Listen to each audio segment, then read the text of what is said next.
Hello. Good morning, good afternoon, and good evening. Welcome sa ating channel. At bago tayo magpatuloy, paghihingi ng isang like and subscribe. At huwag kalimutang pindutin ang notification bell para lagi tayong updated sa mga bagong upload natin. Okay, so our topic is about exploring some of interior angles. Okay, so some of interior angles of a polygon. So name of the polygon, number of sides or end, and how many triangles can you form if you draw a diagonal from a single vertex, then 180 times t, and y, then sum of the interior angles. Okay, first we have the quadrilateral. Okay, then how many triangles can you form? So yung quadrilateral is 4 sides, of course. Then how many triangles? Okay, 2. Okay, this is n minus 2. So, 4 minus 2 is 2. Then, multiply natin kay 180. So, yung sum of interior angles in a quadrilateral ay equal sa 360. Next is pentagon. Number of sides niya is, of course, 5. Then, kapag mag-draw tayo ng diagonals, ilang triangles? 3. Okay? So, 5 minus 2, that is 3. Then, multiply natin sa 180, that is 540. Yung sum of interior angles in a pentagon. Next, we have the hexagon. Number of sides, of course, 6. Then, how many triangles? 4 minus 2. 6 minus 2 is 4. Okay. Then, multiply sa 180. So, sum of interior angles in a hexagon ay 720. Another one, heptagon. The number of sides, 7. Then, 7 minus 2 is 5. Yung number of triangles. Okay, 1, 2, 3, 4, 5. Then, multiply natin sa 180. So, 180 times 5 is equal to 900. So, yun ang sum of the interior angles in a heptagon, 900 degree. Okay, so, yan po yung, i-continue na lang yung octagon, nonagon, okay, decagon, andecagon, at saka dodecagon.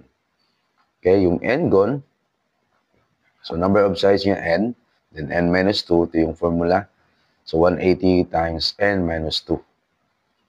Okay, so dito na tayo sa ating main topic, exploring some of exterior angles.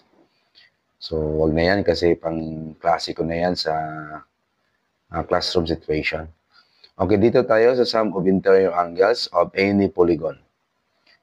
Okay, so take note, 180 times n minus 2, where n is the number of sides.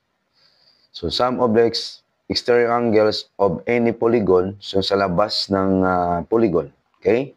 Any polygon, okay, ay equal sa 360. Always yan, okay? Any polygon. Ma-quadrilateral man yan, ma-pentagon, ma-hexagon, okay, any polygon, that is 360 yung kanilang exterior angle, sum ng kanilang exterior angle. Sa interior angle, nagdepende sa polygon. Okay? So, let's have example number 1. So, how many sides does the figure have? Okay, bilangin natin yan. 1, 2, 3, 4, 5, 6, 7, 8, 9. So, 9. So, what is the name of the polygon kapag 9 sides? So, that is nonagon.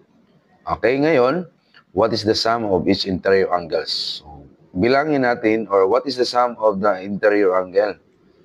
Okay, yung sum ng interior angle sa nonagon. So, meron tayong mga given dito.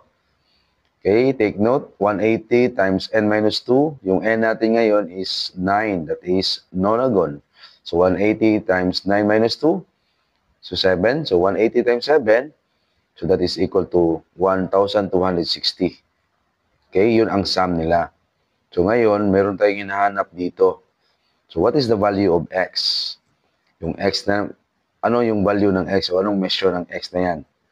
So, ang gagawin natin, i-total natin yan lahat, yung given. Okay? So, from 140 plus 139 plus 146 plus 130 plus 151 plus 129 plus 150 plus 140 plus x. So, total lahat, kasi no na yan, so 1,260. Ngayon, i-add natin yan ngayon. Okay? Iwan natin yan si x. So, total yan, that is 1,125 plus x equals 1,260.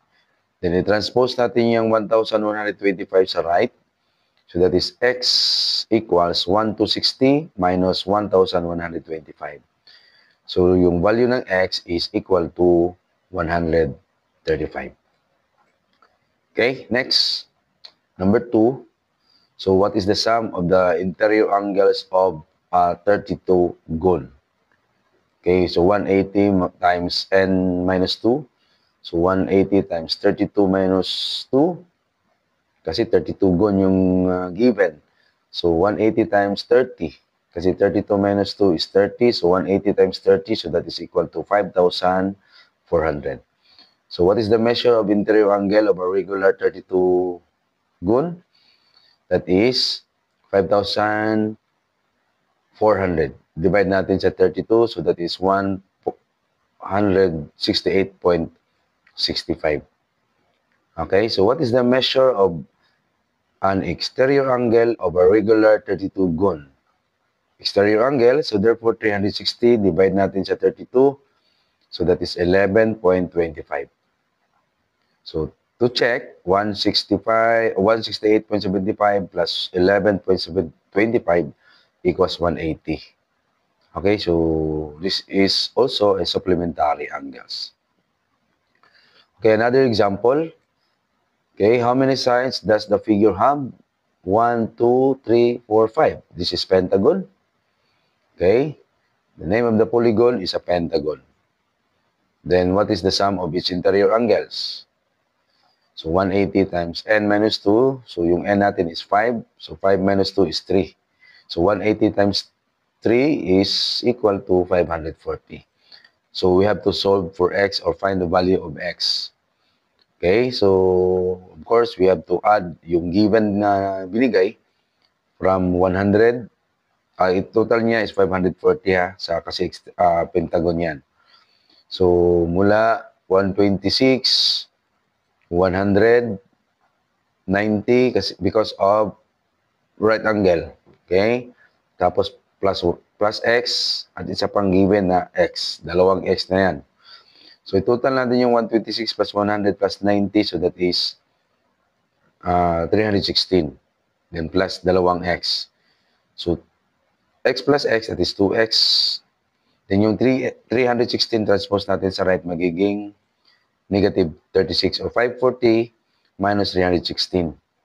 Okay, so 2x equals 540 minus 316. Okay, so x plus x, 2x yan ha. Hindi lang binigay yung 2x dyan. 2x yan, then equals 540 minus 316 is 224. Then, i-divide natin si 224 by 2. So, okay? Kasi dalawang x yan. So, divide natin by 2. So, the value of x is 112. Okay, so for your assignment, what is the sum of interior angle of a decagon? What is the measure of an interior angle of a regular 45 gun? And what is the measure of an exterior angle of a regular 16 gun? The number 4 is find the value of x. So, yung sagot nyo ay pakipasa na lang on Monday. Okay, so maraming salamat sa panonood at pakikinig. At again, sa hindi pa nakasubscribe, pakisubscribe na lang.